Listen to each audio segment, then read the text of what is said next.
नमस्कार, मैं प्रियंका और आप देख रहे हैं इंडिया पब्लिक खबर। बिहार विधानसभा चुनाव में सीटों के बंटवारे को लेकर महागठबंधन का रंग ढंग किसी की समझ में नहीं आ रहा है। संभव है बिहार में महागठबंधन को लीड करने वाले आरजेडी नेता तेजस्वी यादव और उनके पिता लालू यादव इसे समझ रहे हो, तभी तो दिल्ली से पटना लौटकर तेजस्वी ने कह दिया कि महागठबंधन पूरी ताकत के साथ एकजुट है। हालांकि ऐसा धरातल पर दिख नहीं रहा। आखिर ये सीटों का बंटवारा कब होगा? खैर, महागठबंधन की आपसी पॉलिटिक्स तो वही जाने। फिलहाल अब बात कर लेते हैं एनडीए की, जहां सीटों का फॉर्मूला पूरी तरह से फाइनल हो गया। हालांकि अभी भी कहीं ना कहीं असहमति जो है वो देखने को मिल रही है।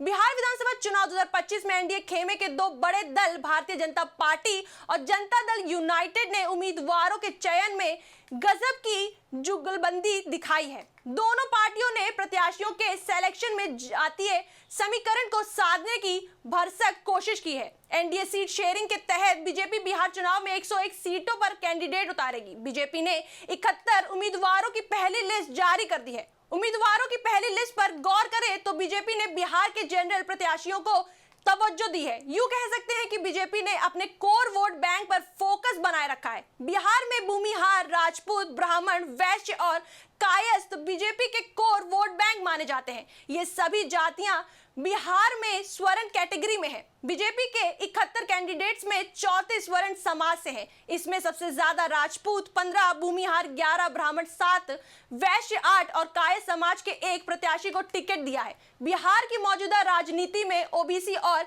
ईबीसी निर्णायक रोल निभाते हैं। बीजेपी की पहली लिस्ट में ओबीसी 20 और ईबीसी 11 उम्मीदवारों को टिकट दिए हैं। ओबीसी कैटेगरी में वैश्य समाज को सबसे ज्यादा 8 सीटें दी गई हैं। यादव और कुशवाहा समाज के 4 लोगों को प्रत्याशी बनाया गया है।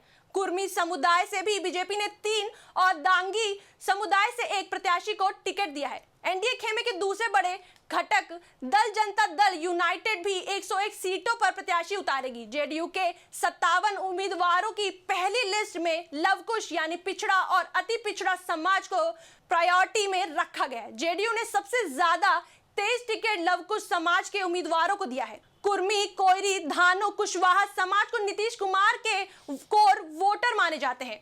एनडीए गठबंधन के हिसाब से देखें तो जहां बीजेपी ने स्वर्ण पर फोकस किया है तो जेडीयू ने ओबीसी और ईबीसी पर फोकस बनाया है। जेडीयू ने अति पिछड़ा समाज से 9 प्रत्याशियों को उम्मीदवार बनाए हैं। नीतीश कुमार ने सामाजिक बैलेंस बनाए रखने के लिए 12 दलितों को भी प्रत्याशी बनाए हैं। जेडीयू की पहली लिस्ट में 27 नए उम्मीदवार यानी करीब 50% से ज्यादा पुराने उम्मीदवारों के टिकट काटे गए हैं। एनडीए खेमे में बीजेपी और जेडीयू के कैंडिडेट की पहली लिस्ट पर नजर डाले तो महिलाओं की हिस्सेदारी अपेक्षा के अनुरूप नहीं दिखाती है। जेडीयू ने 57 उम्मीदवारों में केवल 4 महिलाओं को टिकट दिया है। वहीं बीजेपी ने पहली लिस्ट में 9 महिलाओं को टिकट दिया है। बीजेपी ने महिलाओं को टिकट देने में भी जातीय समीकरण का ख्याल रखा है। इन 9 उम्मीदवारों में 1/3 ओबीसी एससी कैटेगरी से हैं, वहीं कुछ अति पिछड़ी जातियों से भी हैं। इस पर आपकी क्या राय है, हमें कमेंट सेक्शन में जरूर बताएं। वीडियो को लाइक करें, शेयर करें और हमारे चैनल को सब्सक्राइब करें।